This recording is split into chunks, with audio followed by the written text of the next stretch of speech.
сені жеке көмекшім етіп өзім сайладым ба?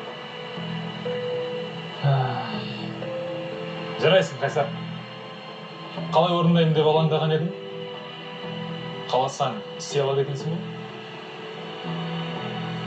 Мұхит мырза, маған тағы да ақша керек болып тұрады. Бәсе, бірден солай айтпайсың ба? Бірақ саған ақша не үшін беруім керек? Әлде менімен бөлісетін тағы да жаңалықтарың бар ма?